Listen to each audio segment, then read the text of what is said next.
After Ippo retired from boxing, instead of taking it back and enjoying his life without boxing on his mind, he somehow became way stronger than before, even though he made very few changes and reduced his training. There are key moments after Ippo retired that kept his strength intact, while at the same time, certain events in the story kept him tied to boxing. In this video we will go over the first events that triggered Ippo's growth in boxing despite being retired. These include Ippo becoming a coach, teaching a street punk how to box, taking those punks as his own disciples, and finally the Mashiba vs Iga fight that reminded Ippo why he retired in the first place and marked his downfall as a boxer. 2 months after Ippo's retirement, we see Mai having another title defense, which ends in just 1 round. When asked who he wants to fight next, he calls Ippo to return to boxing, even though the guy has been retired for a good amount of time. We then see what Ippo has been up to since retiring. He helps Umezawa with his manga, and surprisingly, Ippo can now draw way better than he could when he last helped Umezawa, back when he couldn't even draw a straight line. Umezawa then asks the question we are all thinking: why doesn't Ippo just return to boxing? Ippo gives a very Ippo-like answer: too much time has passed and he has already made up his mind. Ippo also spends more time working on his fishing boat business and regularly hangs out with Kumi. One day, Mari randomly catches Ippo and Kumi together and questions Ippo about Imai calling him out. However, Kumi immediately shuts Mari down, saying that Ippo should stay disassociated from boxing since he almost suffered permanent damage. Mari then asks Kumi why she cares so much about Ippo, to which Kumi responds that if something were to happen to him, she wouldn't have the strength to look after both him and Mashiba, who's also a troublesome boxer. After that, Mari leaves them alone and dips. Back at home, Ippo gets jump scared by Nanako. You remember Itadaki's sister, who asks him what he wants to do. Ippo says he would love to help people now, since everyone supported him in his boxing career and now he wants to give back.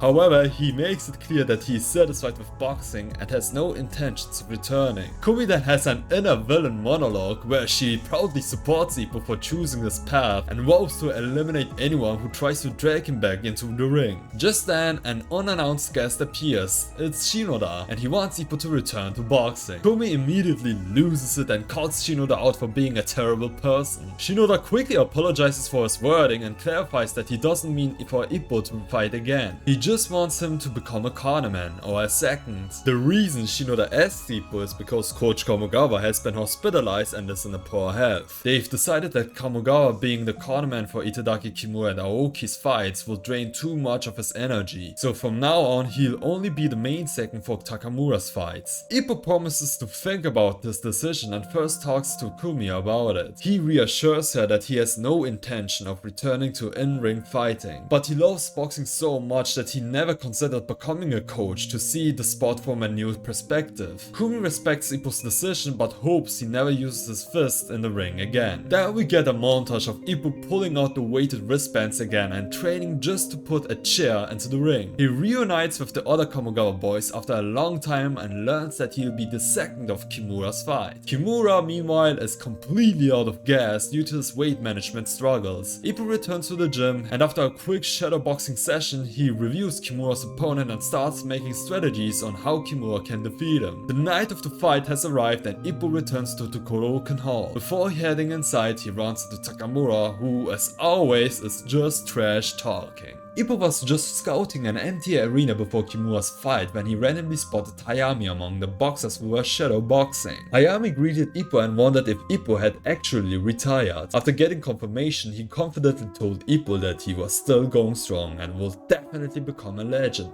Then Hayami's fight started, and at first he was dominating his opponent like it was just another day at the office. But then we learned that his opponent is unranked. On top of that, Hayami has 21 fights on his belt with 11 losses, most of them recent. Kobashi was also in the crowd and has been watching all of Hayami's fights ever since their junior featherweight title fight. Kobashi knew exactly what was wrong. Hayami has been suffering from a shattered glass jaw ever since his fight with Ippo. Ippo broke it into pieces and since then even the lightest touch to his chin sends him straight to the canvas. Hayami tried to finish his opponent with a special counter, but he was instantly knocked down with just a simple touch to his chin. He got back up trying to fight fight on, but doubt crept in. He questioned where everything went wrong with his career, became overwhelmed and ultimately lost the fight. Meanwhile, Ippo noticed the connections between himself and Hayami. He realized that Hayami's body is just broken down, much like his own was during his final fight where he couldn't withstand even the slightest punches. Kimura's fight was up next and Ippo took off his weighted wristbands. He needed to go all out just to slide the chair into the ring for Kimura to sit on. After the first round ended, Ippo threw the chair with all his strength, except it didn't land in the ring. Instead, it flew straight into the audience. Trying to redeem himself, he hyper-focused and carefully slid it towards the ring, only for the chair to end up facing a completely unnatural direction. Meanwhile, Shinoda's bald spot got exposed and Kimura had enough, breaking into a diva fight with Shinoda. Annoyed, Shinoda fight back and the two agreed to not talk to each other for the rest of the fight. Now out of gas, Kimura needed advice, but when Ippo tried to help, he blanked. The break ended before he could say anything. When Kimura returned to the corner, Ippo told him it was okay to give up and mentioned that movie that he watched with Kumi. Kimura, desperate for any kind of distraction, asked which movie. Ippo of course couldn't remember. Determined to find out, Kimura pushed himself to survive another round and Ippo urged him to last just one more round. Somehow Kimura did, looking as dry as a skeleton in the process. Finally, Ippo gave some real advice. Kimura should just extend his arm while his opponent was charging in. Mentally, Kimura had already given up and decided to follow Ippo's words just to see what would happen. To everyone's shock, his opponent ran straight into his fist, knocking himself out. Against all odds, Kimura had won the fight. After Kimura's fight, the boys went outside to the hall and found the frustrated Hayami. Hayami mentioned he will start from square one and make a comeback. Ippo pressed him, asking if this was really the right choice. That's when Hayami broke down, admitting he was supposed to be the protege destined for greatness, until Ippo snapped it all away. Ippo just gave Hayami a cold glare because he recognized the same delusion Hayami was trapped in, the same one Ippo himself struggled with when he couldn't accept the reality of his own career. Takamura then gave Hayami some encouraging words, saying this performance was fire, but he wasn't mentioning his fight, but rather the time the boys went to sing in the karaoke. It gave Hayami false hope, especially coming from a world champion. This is the last time we see Hayami. He just walks off into the dark city alone, his back turned, determined to fulfill his destiny. After some time, it was Aoki's and Itadaki's turn to fight. Aoki won via KO while Itadaki struggled, mostly thanks to Ippo's confusing way of giving advice. Despite this, Itadaki won by decision and then ran off crying like a little kid.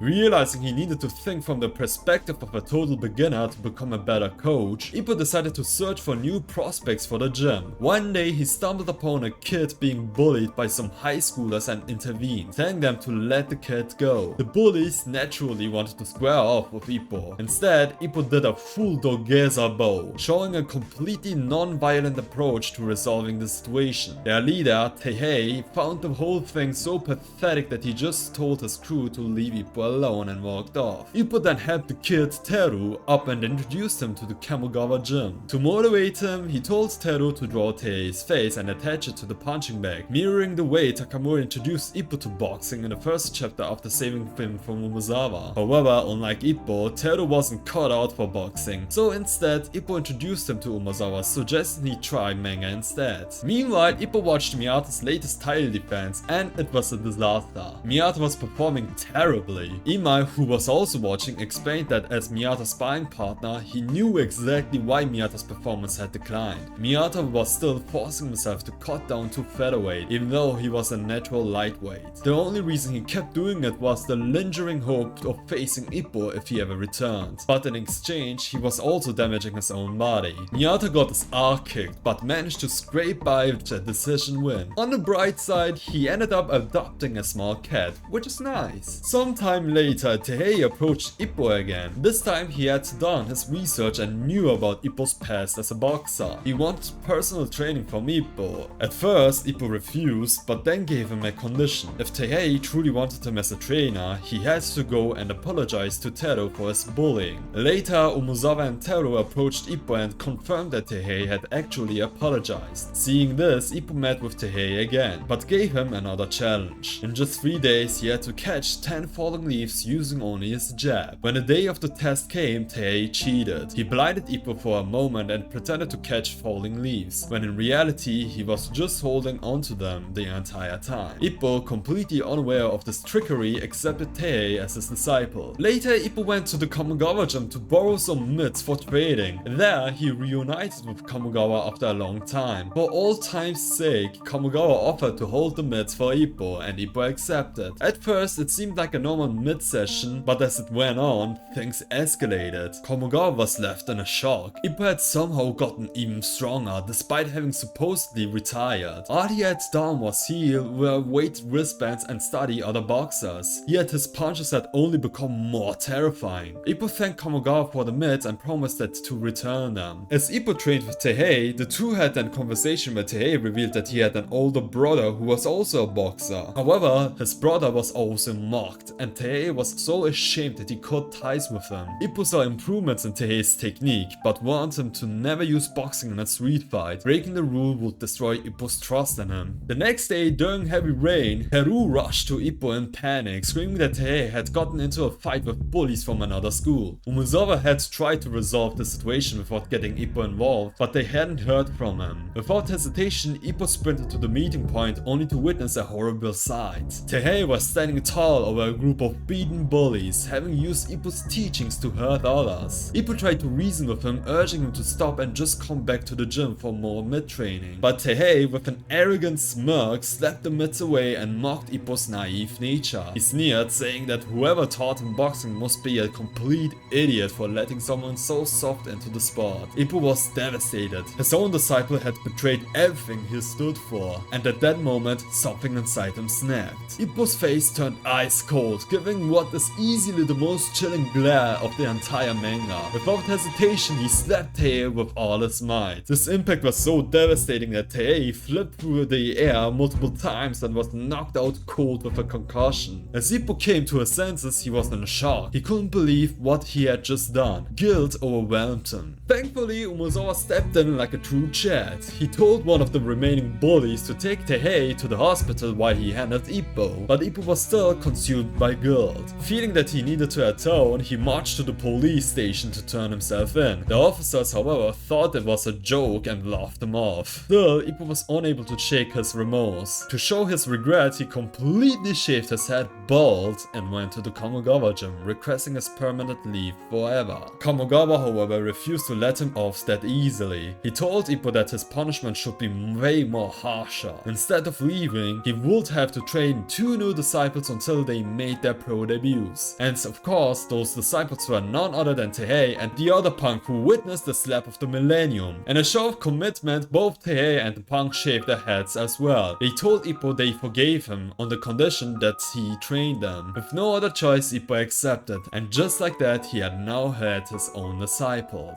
By the way, it turned out that Teihei's older brother was none other than Aoki. Naturally, Takamura found out about this and blamed Aoki for everything, punishing him with the infamous Finger of Doom. As for Kumi, when she saw Ippo's freshly shaved head, she accidentally gave it a clean kiss, and for some reason Ippo didn't even feel it. While doing some road work, Ippo and his disciples stopped at the iconic tree where Ippo first learned to box, and under the tree Miyata was waiting. Ippo said to him just to not hurt his body for him, since Ippo is retired and won't be back to boxing. Miyata then questioned him. He trains like a regular boxer but still limits himself by viewing himself as retired. Ippo said he was close to receiving brain damage, over which Miyata dropped the bomb and asked who implanted the thought of having such a thing. He left saying that he wouldn't be waiting for too long and would move on to his next journey. The disciples heard this and wanted to learn who caused Ippo to think he was injured and should never box again. Then they saw Kumi again, and she just straight up said that the disciples should not talk Ippo into returning to boxing since he has brain damage. So yeah, these guys got the answer. Kumi was especially in a terrible mood for some reason, and the reason is because Mashiba has one less OPBF title defense against Iga. Coincidentally, Mashiba ran into Ippo and his group and asked if they all turned into monks or something. The reason why Mashiba chose Iga as his final challenger is because he wants to move on to the world stage and wants to test if he is ready for it. When the fight began, Mashiba just spammed the flickers. Iga first absorbed the damage, but then for some reason started to weave in just like Ippo does. This irritated Mashiba and he shifted his speed. Iga got too close and Mashiba just uppercutted him into the mat for his first knockdown. Iga got back up and Mashiba Mashiba continued his massacre on Iga. Iga tapped Mashiba's guard and almost threw a ghost punch. The round ended and Maron slapped Iga for his terrible performance and wanted to see some development. In the second round, Iga was taking punishment again and tried this move a second time, which yes, is the dragonfish blow. Mashiba is a pro at taking the dragonfish blow and just dodged it. But he did not expect Iga to just headbutt him, which is a callback to Sawamura. In this fight, Iga used all of Mashiba's toughest opponent's traits to finish him off, which managed to get under Mashiba's skin. In one of the stupidest scenes of the entire manga, the ref came and warned Mashiba that he saw some fouls and said he himself should not cheat. Bro, just warn the cheater instead of Mashiba, bruh. Mashiba got rightfully mad and wanted to brawl with Iga, but his fan club just cheered their hearts out. Mashiba asked a question that I ask myself every day, and then decided to play it fairly just for this fight. Mashiba then gave Iga the finishing move speciality, where he gave him some uppercuts and chopping rights while also dodging Iga's bullshit. Iga got destroyed and Mashiba relinquished the title to move on to the world stage. After this fight, Ippo realized why he lost, which ultimately led to his retirement. He shared this reason with Coach Kamogawa in the gym, stating that he abandoned his jab. Since he required the Dempsey role, he abandoned the jab and only focused on dodging incoming punches to then land the finishing blows. Kamogawa agreed, stating that those who can control the left can control the world, and if Ippo had trained better, it could have been different. But worrying about that now is pointless since Ippo is retired, and there's no point of finding new strategies for himself since he won't fight ever again. Ippo got frustrated and wanted to punch his frustrations away, but ended up breaking down and fell to his knees. And with that, the first part of Ippo becoming stronger after retirement ends. If you have enjoyed this video, then please leave a like and subscribe to my channel for more Japan Ippo content. I'm the Reading Crow, and thanks for watching.